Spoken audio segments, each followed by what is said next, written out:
You want to know how it'll be? I'll tell you. The heavens will open up and blood will come raining down.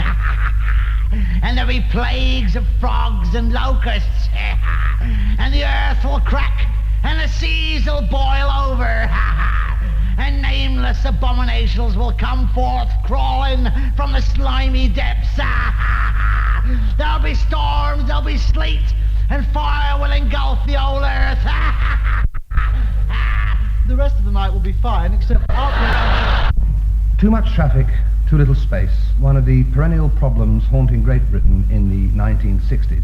We have with us this evening a representative of the Minister of Transport, Mr. Vivian Gray, who maintains he has the answer to that problem. Mr. Gray. Thank you. Now, this is the Ministry of Transport's new plan for the control of traffic in the 1970s. This diagram represents a concrete strip which will be covered with a sort of tarred surface. Onto this, we will put all the cars. Now, the double lines on either side are what we call curbs. That is, raised edges so that the motorists won't drive off.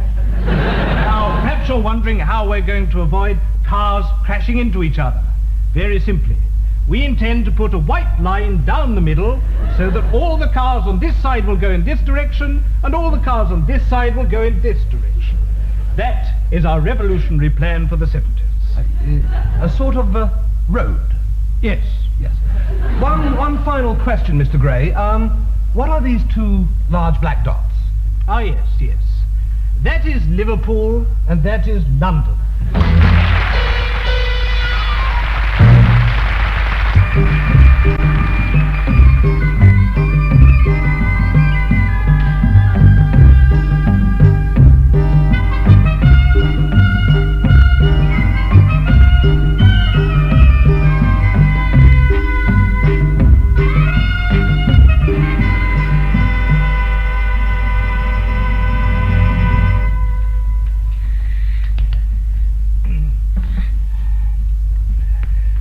Salome, the head of John the Baptist.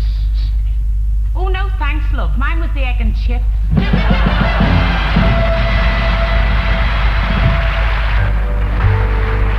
look, it's Mae West again. How big? Sunday afternoon, isn't it? I'll see. It's Rufus's headmaster, dear. Hello, Mr. Pocket.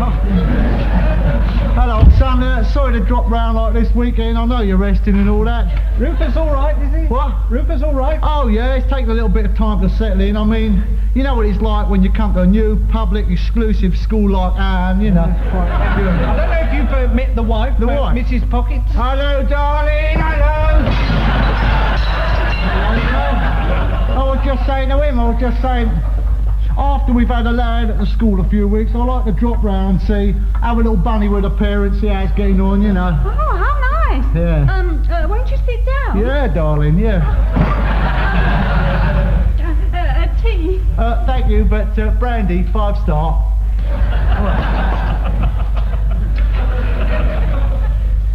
Is Rufus working hard? Working very hard, my old son. Good. And working very well. Good. Unfortunately, he's getting very poor marks. Poor marks? Yeah. Working very hard, thank you, love. Working very hard and very well. Dodgy marks. Yeah, but he's working very well, but he's not very bright, is that it? Oh, no, he's brilliant. He's brilliant, isn't he? Just that he's not getting any marks. 4 weeks gone, no marks. What can you do? Well, darling. Tell you. Now, a lot of parents are asking me that. And what I say is it's double unfortunate, see, that a lot of boys is being held back because the school desperately needs a new car for the headmaster. A new car? Yeah. For the headmaster? Yeah, me, the gaffer, yeah. I think it's very unfortunate that certain brilliant scholars should be held back for the lack of proper school facilities, innit? Well, I don't see how a new car's going to help my Rufus to work better. Ah, won't help him work better, darling, but he will definitely get better marks, eh? And another thing, love, he will definitely pass his exams, eh? Whereas the way things are at the moment, I This is just extortion. Right, old son. A clear case of extortion regarding a new jam jar for the gaffer, me. You see, if you want your son privately educated, as opposed to being privately beaten up, you see, broken glass thrust up the nostrils, holes bored in the feet. Here, will you take a check? Certainly, Governor, Right. certainly. Right. And would you make it out for an extra 10 nick, I see, for the piano lessons? How to avoid a falling piano whilst being strapped to the floor. Thank you, Governor. Now, I hope to see you up the first 11 cricket match next Saturday, eh? Don't bet on us, bet on the other side. I've nobbled our bowler, right? See you, love. You know, meeting a bloke like that makes me wish that I'd had a public school education.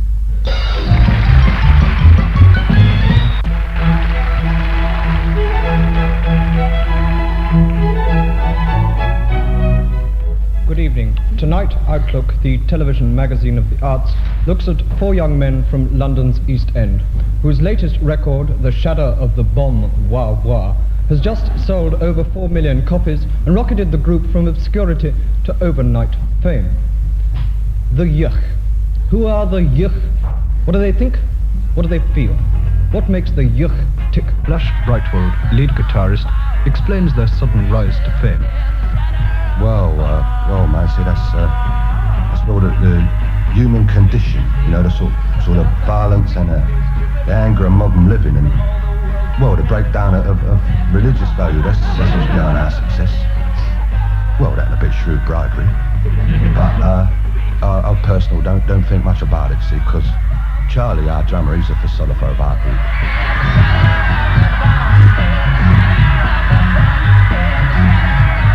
Well, I think, yeah. I mean, What I think is, I think I'll have that bird in the second row. You know, sometimes, man, like when it's all happening, you know, the whole scene, the sounds, baby, it's all going, you know. Sometimes, like, I wonder, like, if I really concentrated, man, I wonder if I could touch my nose with the tip of my tongue.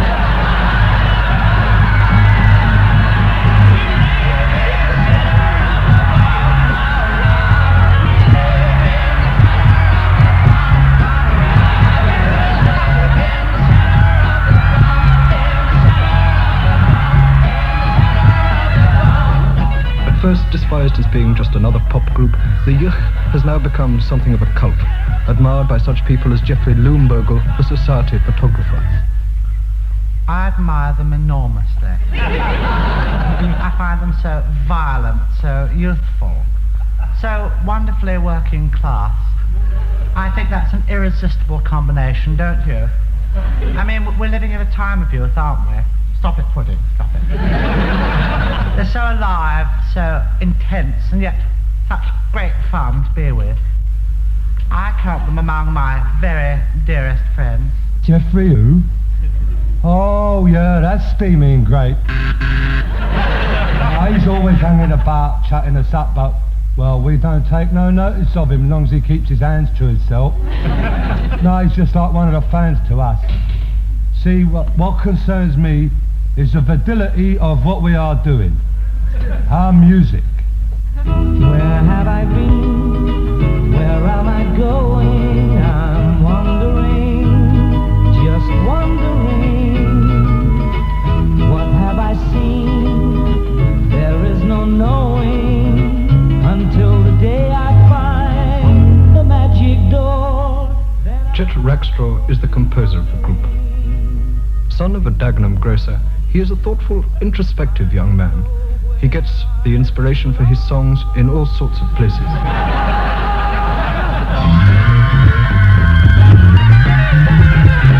Yes, there's no doubt where they belong now, but it wasn't always like this, as Lippi Gongo Margulis, the drummer, recalls. Well, no, I mean, it wasn't always like this. I mean, I was brought up in the East End. This is the street here. This is where I was born. And that's the house, just over here, on the right.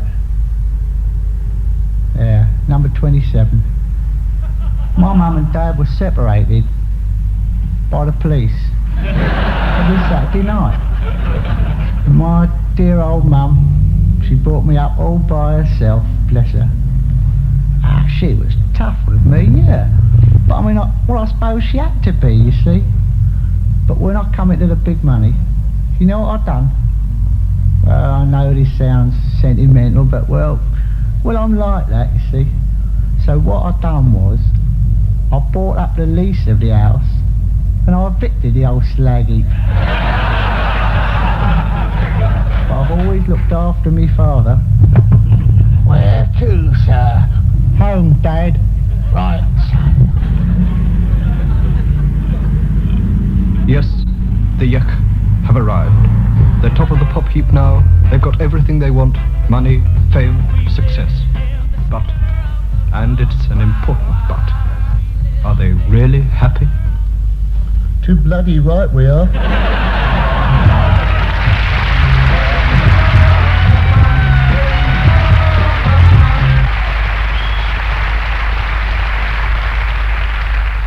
Tonight marks a very special anniversary, and to celebrate it, I'm going to sing a song specially written for the occasion.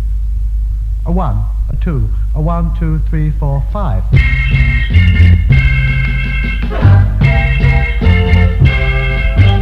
The night Mavis Wavertree invented feet was a grand night for all the world. Until then, there we were, stood still standing and we couldn't stir. Bears and other animals attacked us at their will, and though we'd shout and scream at them, we simply all stood still. Then along came Mavis, and in tones so sweet, said we could run away from them if we invented feet. So on this anniversary, let's give a loud hooray for foot inventor Mavis Wavertree. Or if you prefer it, let's give a loud hooray upon this anniversary for Archibald O'Day, who invented boots.